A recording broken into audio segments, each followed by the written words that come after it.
नमस्कार, मैं हूं Deepika S Lyngdoh. Apex news India में आपका स्वागत है। आइए डालते हैं एक नजर आज की सुर्खियों पर।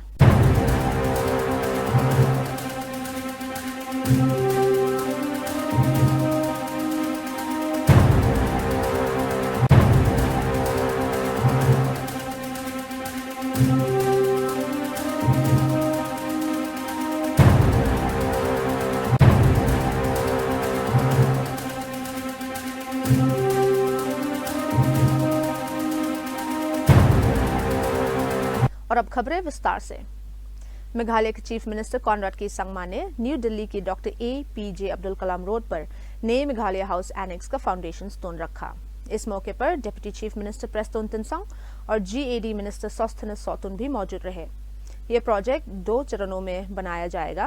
पहले चरण में 24 गेस्ट रूम्स और एक मीटिंग हॉल शामिल होगा, जिसका अंदाजे खर्चे 22 करोड़ रुपए बताया गया है। ये एनेक्स 1971 में बने मौजूदा मेघालय हाउस कॉम्प्लेक्स के अंदर ही तैयार किया जाएगा।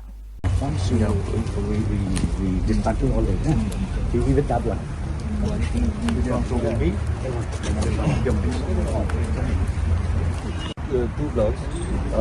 It's a D2 block and it's a D3 block.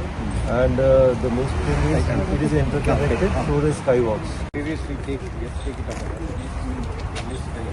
So this is our proposal. We are standing here. And with all of these efforts, we're very hopeful that we will be having a very, very good infrastructure out here with adequate facilities, modern facilities and proper service, so that people, when they come from Meghalaya to be here in Delhi, this should be always their first choice, and we would not in the future have to look for any other space in any other facilities apart from the Meghalaya houses that we have in Delhi. So this is really what our objective is, and I'm very happy today that we have been able to lay the foundation stone for this. And I do urge the PWD department to ensure that the work is done in the best possible manner, and most importantly by the best people, so that this infrastructure comes out to be excellent, as well as the construction is done on time. In infrastructure for administration throughout the state. If you look at our blocks, there were blocks which were found also, and obviously the most iconic is going to be this particular area where we want this to happen.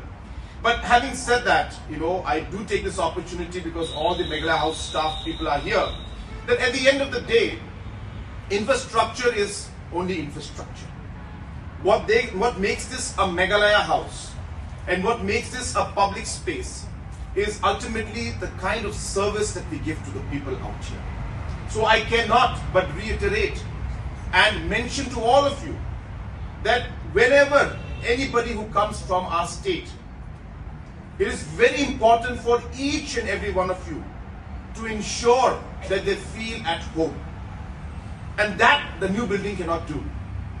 That a new car cannot do. That is only the human touch that you. Prime minister Narendra Modi Jordan की राजधानी Amman पहुंच गए हैं। ये दौरा middle east के साथ भारत के बढ़ते संबंधों का एक और कदम माना जा रहा है। जॉर्डन के प्राइम मिनिस्टर ने उनका गर्मजोशी से स्वागत किया।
योर मैजेस्टी, वैश्विक स्तर पर भी हम करीबी संपर्क में रहे हैं।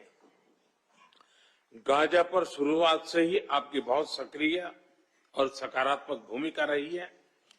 हम सभी की आशा है कि क्षेत्र में शांति और स्थिरता बनी रहे। आतंकवाद के विरुद्ध हमारा साझा और स्पष्ट रुख है। आपके नेतृत्व में जॉर्डन ने आतंकवाद, उग्रवाद और रेडिकलाइजेशन के खिलाफ पूरी मानवता को एक सशक्त और रणनीतिक संदेश दिए हैं। रिस्ट्रिक्टेड बैठक के दौरान हमने इस महत्वपूर्ण क्षेत्र में सहयोग को और मजबूती देने पर चर्चा की। वेस्ट गारो हिल्स के एसपी ट्रैफिक के पास एक शिकायत दर्ज कराई गई है, जिसमें लोअर चांदमरी के पब्लिक फुटपाथ पर इलीगल पार्किंग का आरोप लगाया है। शिकायत के मुताबिक एक महिंद्रा पिकअप गाड़ी शराब अनलोड करते वक्त फुटपाथ पर खड़ी थी, जिससे राहगीरों को दिक्कत और खतरा पैदा हुआ। शिकायत में एक ट्रैफिक पुलिसमैन पर भी लापरवाही और सर्विस नॉर्म्स का उल्लंघन करने का आरोप लगाया गया है। मामले में डिपार्टमेंटल एक्शन और सख्त एनफोर्समेंट की मांग की गई है।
एनआईए ने पहलगाम टेरर अटैक केस में 7 आरोपियों के खिलाफ चार्जेस फाइल किए हैं।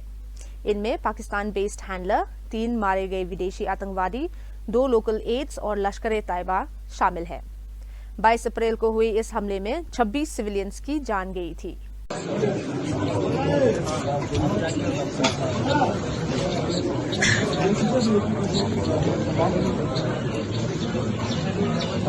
बिहार चुनावों पर इंडोनेशिया और साउथ अफ्रीका की इलेक्शन ऑब्जर्वर्स ने नजर रखी। इंडोनेशिया की चीफ इलेक्शन कमिश्नर ने चुनाव को फ्री और फेयर बताया, जबकि साउथ अफ्रीका की इलेक्शन बॉडी ने भारत के एडवांस्ड डिजिटल इलेक्शन सिस्टम की तारीफ की।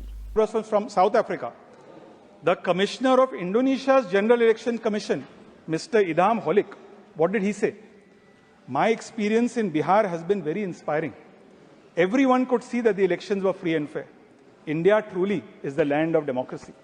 South Africa, I'm sorry I can't pronounce this person's name, but Masudebeli Sedula Mama Bobo from South Africa, also the Election Commission of South Africa. What did she say? The election in Bihar were amazing. We learned so many things that we can share in South Africa. The digital system used in India was far ahead of South Africa's paper-based process. So, sir, before concluding, few points I want to make, 4 simple questions before the entire House. सभी राजनीतिक दलों के सामने मैं 4 सवाल रखना चाहता हूं। हमारे पहले जो हमारे जम्मू एंड कश्मीर के सांसद का मेडन स्पीच है, उसके लिए मैं उनको बधाई देता हूं। उन्होंने जो बात कही, मैं भी उस बात पे सहमत हूं कि MPs and parties come and go, but Parliament and our democracy must endure. Question number 1, not directed at any particular party. Some may have a guilty conscience, that's a separate issue. 78 years after our independence, we call ourselves the largest democracy. Is it healthy that कई political parties democracy के बजाय monarchies की तरह operate करती है? Question number 1. Question number 2, बहुत सारे राज्य में कैश ट्रांसफर्स ने महिलाओं और फैमिलीज को एम्पावर किया है। महाराष्ट्र का मैं उदाहरण दे सकता हूं, इसमें आम महिलाओं के हाथों को हमने मजबूत किया है।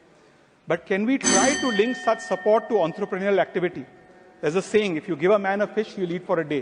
भारत 8.2% ग्रोथ रेट के साथ दुनिया की सबसे तेजी से बढ़ने वाली बड़ी अर्थव्यवस्था बना हुआ है। IMF चीफ क्रिस्टालिना जॉर्जिएवा ने भारत के बोल्ड रिफॉर्म्स की प्रशंसा की। साथ ही मॉर्निंगस्टार, DBRS, S&P और RNI ने भारत की रेटिंग्स अपग्रेड की है। 3.2%. India is growing at 8.2% last quarter, becoming the fastest growing major economy. Every institution is raising our growth outlook for this year and for the forthcoming year.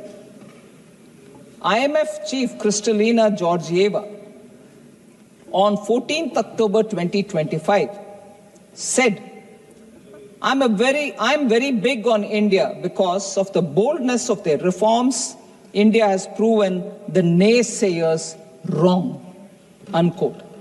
So there are clear expressions recognizing India's growth, and no debt economy gets a credit rating upgrade by DBRS, S&P and R&I. If your economy is dead, why will they upgrade, sir, your growth? Your credit rating, sir, why is it getting upgraded? So somebody said something somewhere, however important that somebody is. We should not depend on that, but rely on data available within the country and also data coming from elsewhere. Rely on data. Can a dead economy grow at 8.2%? Can a dead economy get credit rating upgrades? So constantly looking at someone and saying, oh, he said that, what is it, what do you want to say? Numbers are saying it, sir. So, look at the indicators. Tractor sales in October 25 reached the highest level of for any month in the past 11 years. Retail commercial vehicle sales jumped by 17.7% in October 2025, reaching a 3-year high. Automobile registrations surged by 23.4%. Passenger vehicle sales grew by 15.5%. GST e-way bills grew by nearly 28% year on year. Services export achieved their highest ever monthly level of $38.5 billion in October. And UPI transactions grew by 60% in October 2025. So if that's the case, sir. Bharat ने पाकिस्तान की राजनीतिक स्थिति पर चिंता जताते हुए कहा है वह गिरफ्तारियों, पार्टी बैन्स और संवैधानिक बदलावों के जरिए लोकतांत्रिक इच्छा को दबाया जा रहा है, जिससे मिलिट्री लीडरशिप को इम्यूनिटी मिल रही है। Finally announced that the treaty will be held in abeyance until Pakistan, which is a global epicenter of terror, credibly and irrevocably ends its support for cross-border and all other forms of terrorism. Pakistan, of course, has a unique way of respecting the will of its people by jailing a prime minister, by banning the ruling political party, and by letting its armed forces engineer a constitutional coup through the 27th Amendment and giving lifetime immunity to its Chief of Defense Forces. Let me be clear. India will counter Pakistan-sponsored terrorism in all its forms and manifestations with all its might. Madam President, in closing, with abiding faith in multilateralism, India... Mohali के सोहाना में हो रहे kabaddi cup के दौरान अनदेखे हमलावरों ने firing कर दी। कबड्डी खिलाड़ी राणा बलचौरिया गंभीर रूप से घायल हो गए। ये फायरिंग सिंगर मनकिरत औलख के पहुंचने से पहले हुई।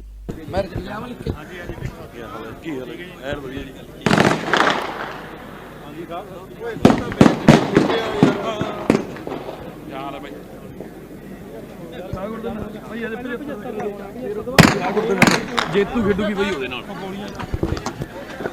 अंकल भाई पीछे लो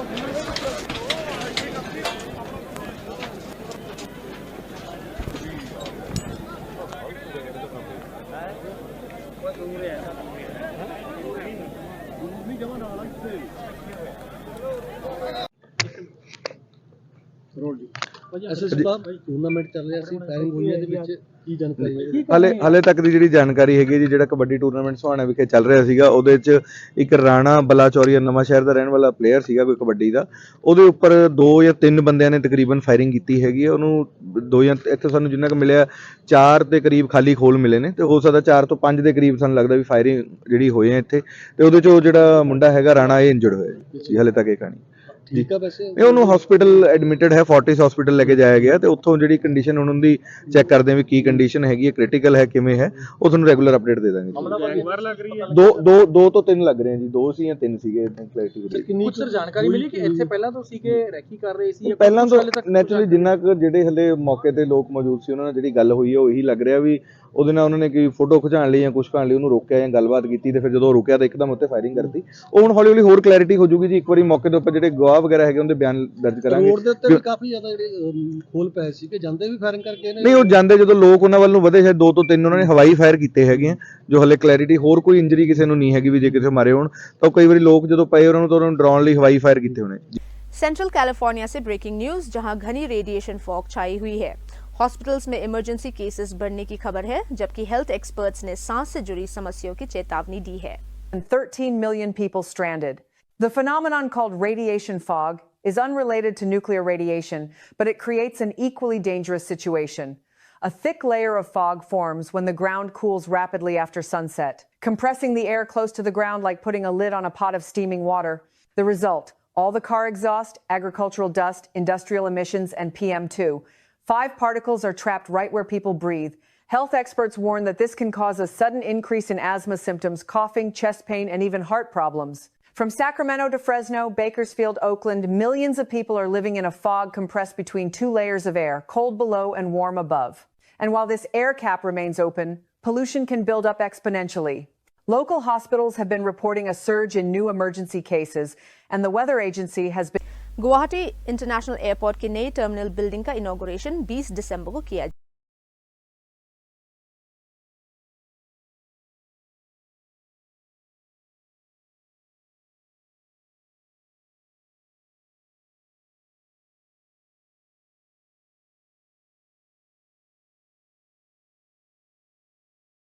रायबा शहर से आई तस्वीरें हैरान कर देने वाली है, जहां तेज आंधी और खराब मौसम के चलते स्टैचू ऑफ लिबर्टी का एक रेप्लिका गिर गई।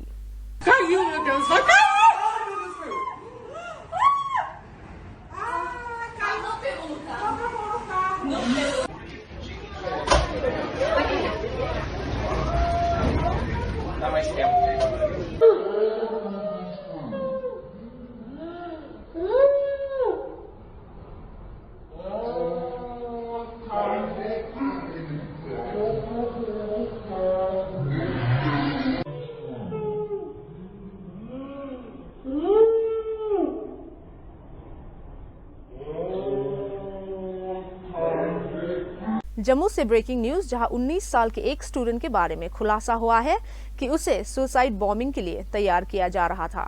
इसी बीच पाकिस्तान के एक शहर में सिडनी टेरर अटैकर नवीद अकरम से जुड़े जश्न मनाए जाने की खबर भी सामने आई है।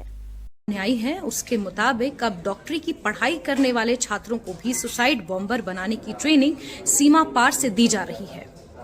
ये खुलासा तब हुआ जब एक 19 वर्षीय 19 years old मोहम्मद साजिद, जो रियासी का रहने वाला है, वो जम्मू के भटिंडी इलाके में रहकर नीट की तैयारी कर रहा था। नीट वो एग्जाम जिससे आप मेडिकल कॉलेजेस में फिर एडमिशन ले सकते हैं।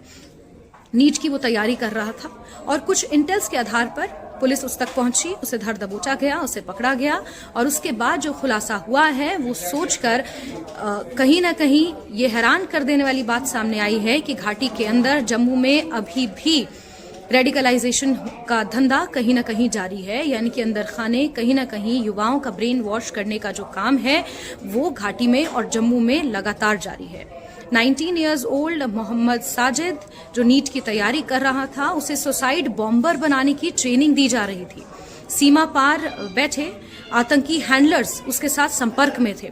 किश्तवाड़, रियासी, जम्मू, नेपाल तक वो युवाओं के संपर्क में था।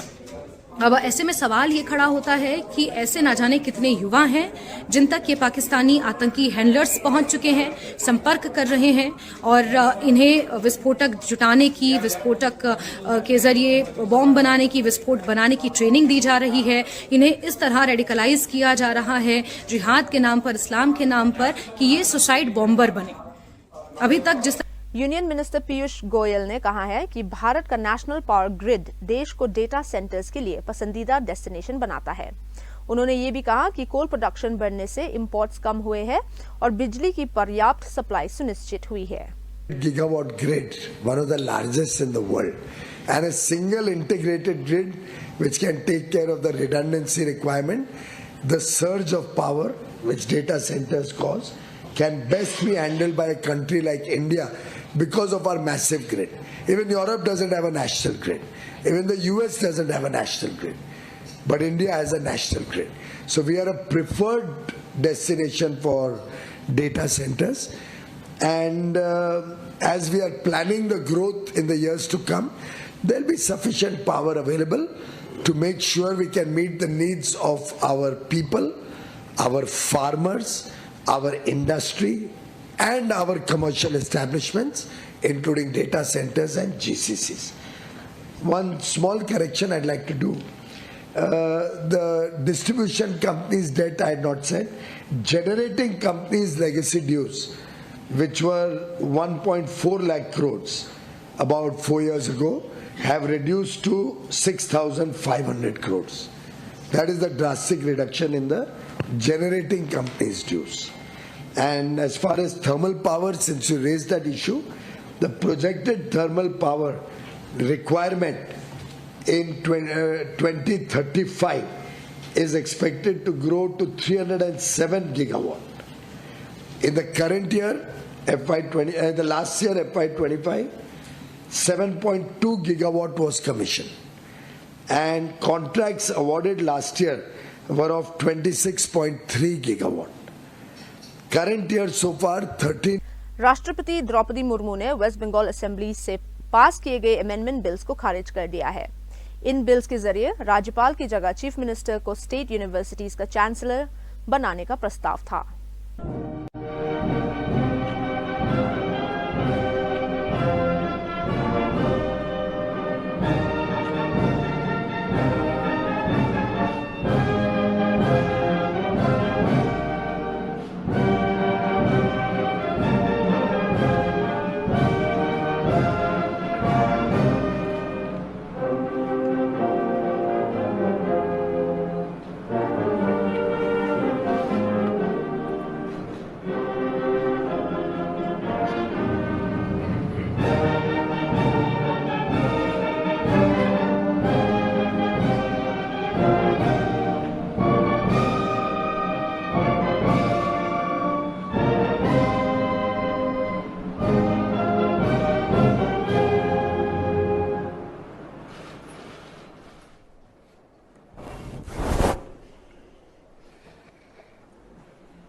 इंडोनेशिया के सुमात्रा आइलैंड में बाढ़ और लैंडस्लाइड से तबाही जारी है।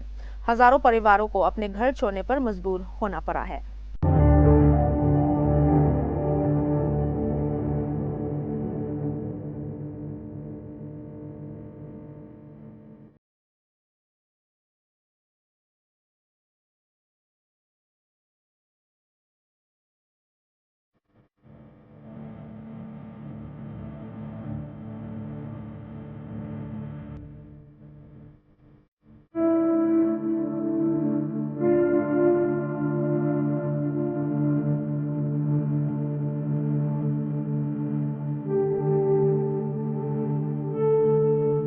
भारत ने बांग्लादेश के एक राजनीतिक नेता के भड़काऊ बयान पर कड़ी प्रतिक्रिया दी है।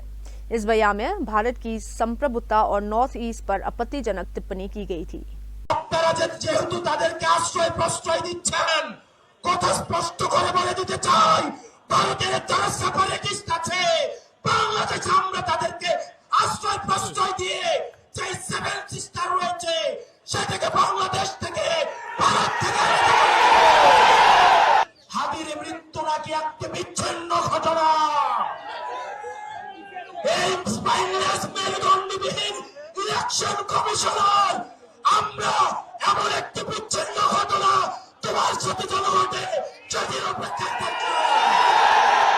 নির্বাচন যারা বানচাল করতে চাইছে, দেশের পরিবেশকে যারা অস্থিতিশীল করতে চাইছে, সীমান্ত যারা আমাদের ভাইদেরকে বোনদেরকে মেরে ঝুলিয়ে রাখে, तादेर राष्ट्र एवं प्रस्त्र।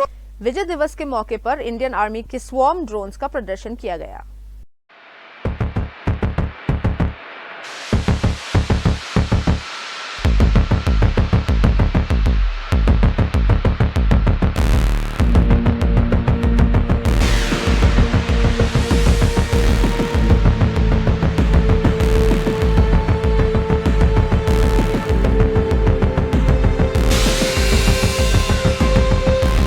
अमेरिका के राष्ट्रपति डोनाल्ड ट्रंप ने फेंटेनिल को वेपन ऑफ मास डिस्ट्रक्शन बताया है। उन्होंने ड्रग कार्टल्स और विदेशी नेटवर्क्स के खिलाफ सख्त एक्शन का ऐलान किया है। That's why today I'm taking one more step to protect Americans from the scourge of deadly fentanyl flooding into our country. With this historic executive order I will sign today, we're formally classifying fentanyl as a weapon of mass destruction, which is what it is. No bomb does what this is doing. 200 to 300,000 people die every year that we know of. So we're formally classifying fentanyl as a weapon of mass destruction. Delhi Mumbai expressway पर घने कोहरे के चलते no district में भयानक pile up हुआ। Visibility बहुत कम होने के कारण 2 लोगों की मौत हो गई, जबकि कई लोग घायल हुए हैं।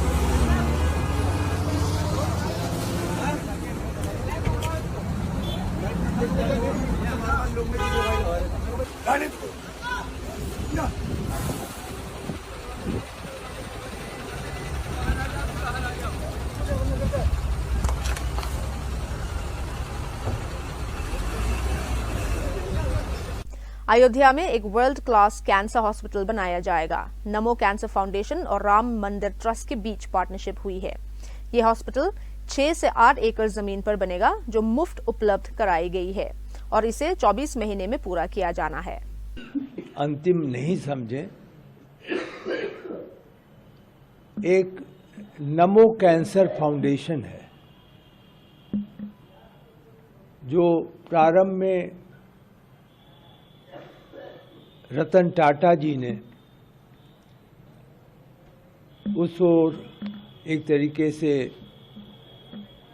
अपना मन बनाया था और वचनबद्धता की थी कि भारत में कैंसर रोग के उपचार और उसकी मुक्ति के बारे में अधिक से अधिक सुविधा मिलनी चाहिए। तो उन्होंने यह एक मॉडल निश्चय किया था, हब एंड स्पोक, जिसमें एक केंद्र में प्रमुख अस्पताल हो मल्टी स्पेशलिटी के कैंसर का, और बाकी जनपदों। बेंगलुरु के यशवंतपुर रेलवे स्टेशन पर भारी हंगामा हुआ। आरोप है कि लोकल बदमाशों ने वास्को दा गामा एक्सप्रेस को बंधक बना लिया। रिपीटेड चेन पुलिंग पर एतराज जताने पर एक आरपीएफ जवान पर हमला किया गया। रीइंफोर्समेंट्स के इंतजार जा रहा है और ट्रेन अभी भी स्ट्रैंडेड है।